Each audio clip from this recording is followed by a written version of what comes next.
Hi, I'm Dom, and I'm a hoofstock keeper. And I'm Rachel, and I work hoofstock and primates. And this is Ask a Keeper. I'll go first. Okay. We got this big one. All right, ready? What are the 5 most important items you need as a zookeeper? Example, rain boots, etc. Well, you go first with one. Your keys.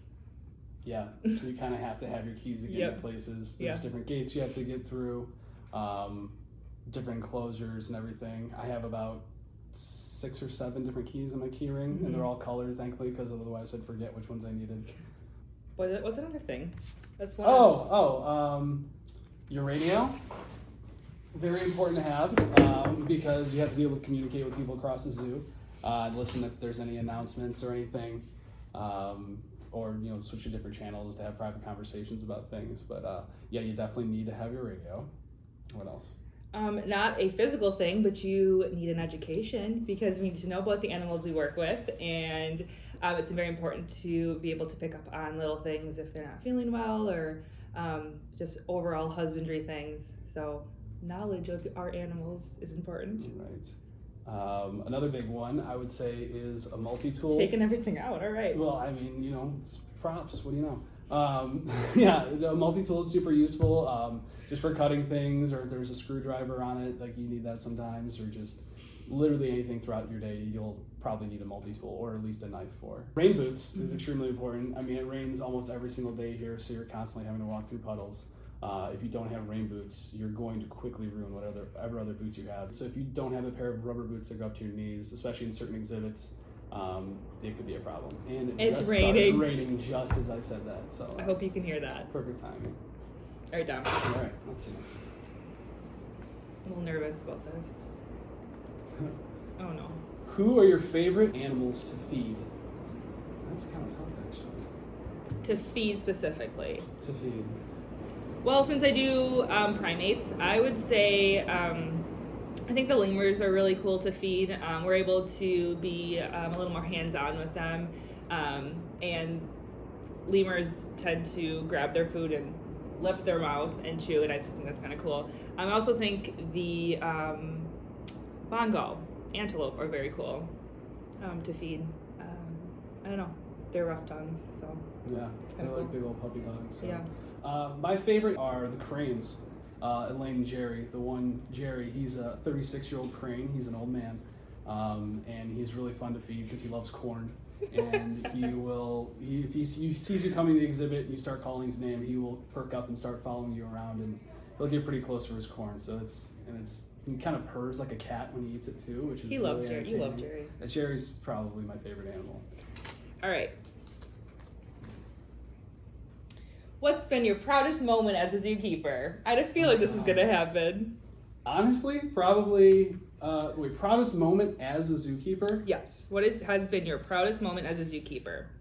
I know you've had a lot. Yeah. So it's really hard to choose. It's very hard. I've had a lot.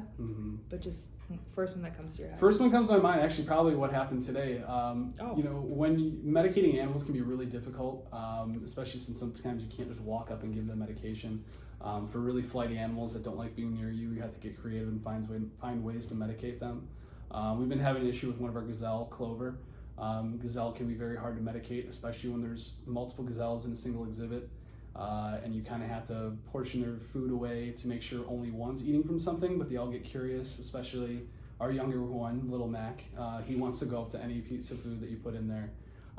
So we've been having a hard time medicating Clover, but today I was able to separate her from the others without stressing her out and get her to eat from a bowl that had her medication in there.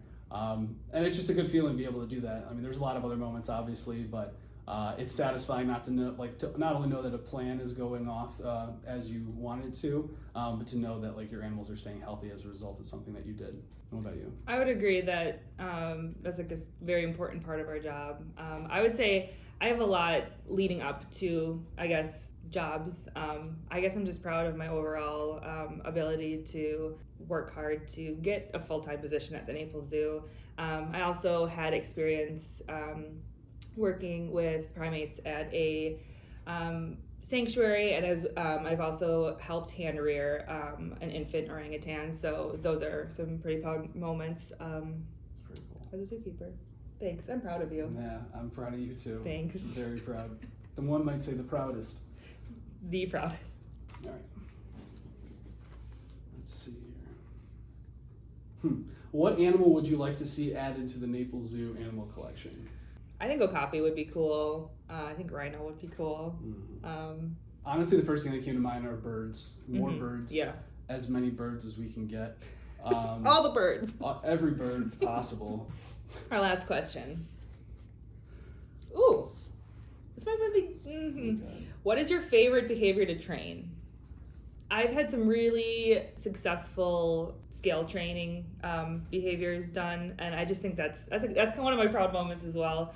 It takes a lot of patience to get them on a scale so we can get a weight on them, because it's very important to maybe get a monthly weight or every other month or maybe bi-weekly, just to make sure that our animals are healthy, because they can't tell us, hey, I'm losing weight, I'm not feeling well. So being able to weigh them is a really, really great tool for us.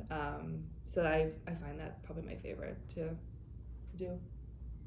Yeah, again, you kind of took mine, but I mean, anything that's really is very important when it comes to an animal's health. I think you're getting a direct result. You're getting a number from it. It's pretty satisfying, and then knowing if something's wrong or if it's a normal weight is always good. I do like target training, touch training, just because usually it involves having some sort of object the animal has to touch with a part of their body, and then they're rewarded for that. But sometimes when you have those things, they do it. It's kind of funny to watch them do it. Yeah. They'll like kind of just boop it with their nose or something, and it's adorable in certain cases. So yeah, I mean that could always be entertaining to see too. So yeah, I'd probably say something like that. Good job. All right, so our bowl is empty. So on that note, we thank you for all your questions, and we had fun.